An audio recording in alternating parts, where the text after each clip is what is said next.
सबको नमस्ते, मैं योर नेम हूँ। पैसों का हिसाब रखना अंधे होकर भूल भुलैया में घूमने जैसा लग सकता है, खास तौर पर जब बात आपकी कैश बुक को सही रखने की हो।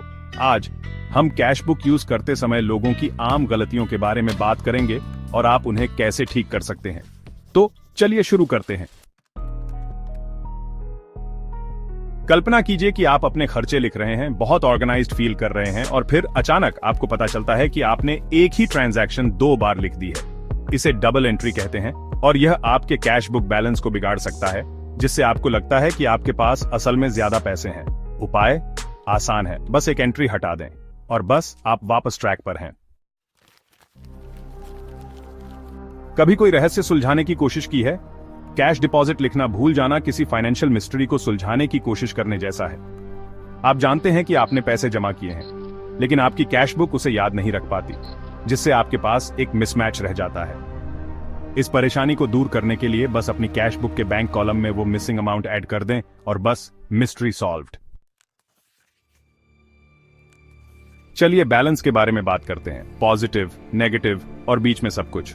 पॉजिटिव बैलेंस आपके वॉलेट में एक्स्ट्रा कैश रखने जैसा है। यह एक अच्छा एहसास है। इसका मतलब है कि आपके पास खर्च करने, निवेश करने या बचाने के लिए पैसे तैयार हैं। दूसरी तरफ नेगेटिव बैलेंस का मतलब है कि आपने अपने पास से ज्यादा खर्च किया है और यह समय है कि रुकें और वापस ट्रैक पर आएं। कल्पना कीजिए कि चेक लिख रहे हैं, उस बिल का भुगतान करके खुश हो रहे हैं और फिर उसे अपनी कैश बुक में लिखना पूरी तरह से भूल गए। यह गलती आपको फाइनेंशियल सिक्योरिटी का एक झूठा एहसास दे सकती है, जिससे आपको लगता है कि आपके पास वास्तव में ज्यादा पैसे हैं। उपाय आसान है, बस अपनी कैश बुक बैलेंस से वो अमाउंट माइनस कर दें और बस भूतिया चेक गायब हो गया।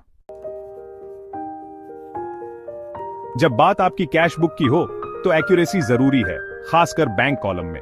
एक छोटी सी टाइपो भी आपके पूरे बैलेंस को खराब कर सकती है, जिससे आप सोच में पड़ जाएंगे कि आपने कहां गलती की। उपाय अपनी एंट्रीज को ध्यान से देखें और जब आपको कोई गलती दिखे उसे तुरंत सही करें। कम कास्टिंग, पेमेंट वाले सेक्शन को ऐड करना और टोटल निकालना जो उससे कम होना चाहिए, गंभीर फाइनेंशियल कंफ्यूजन पैदा कर सकता है।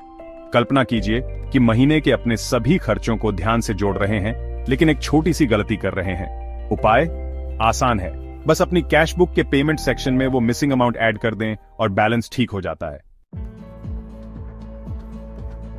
आप अपनी कैश बुक में कैश डिपॉजिट लिखते हैं, बहुत ऑर्गेनाइज्ड फील करते हैं, लेकिन फिर जिंदगी में डिस्ट्रैक्शंस आ जाते हैं और आप बैंक में कैश जमा करना भूल जाते हैं। अब आपकी कैश बुक एक ऐसी दुनिया में जी रही है जहां वो पैसा मौजूद है, लेकिन असलियत में वो अभी भी आपके वॉलेट में है। उपाय जल्द से जल्द कैश जमा करवाएं ताकि आपके रिकॉर्ड सही रहें। ओवरड्राफ्ट, ये 2 छोटे शब्द किसी के भी मन में डर पैदा कर सकते हैं। ओवरड्राफ्ट तब होता है जब आप अपने अकाउंट में मौजूद पैसे से ज्यादा खर्च करते हैं, जिससे आप नेगेटिव बैलेंस में चले जाते हैं। ओवरड्राफ्ट कई वजहों से हो सकते हैं। अचानक खर्चे, आने वाले बिल्स को भूल जाना या अपने अकाउंट बैलेंस पर ध्यान न देना।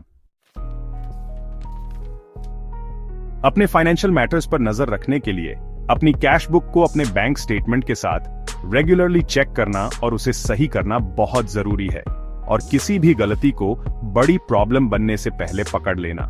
इसे अपने फाइनेंसेस का रेगुलर चेकअप करवाने जैसा समझें। यह आसान सा स्टेप आपको भविष्य में बहुत सी परेशानियों से बचा सकता है और आपको यह जानकर सुकून मिलेगा कि आपके फाइनेंशियल मैटर्स सही हैं। तो ये हैं सबसे कॉमन कैश बुक मिस्टेक्स और उन्हें कैसे ठीक किया जाए। याद रखें, अपने फाइनेंसेस मैनेज करना कोई रॉकेट साइंस नहीं है। इन कॉमन मिस्टेक्स को समझकर और आसान सॉल्यूशंस यूज करके आप अपनी कैश बुक पर कंट्रोल पा सकते हैं और अपने फाइनेंशियल मैटर्स को सही डायरेक्शन में ले जा सकते हैं। अगली बार तक कीप इट अप।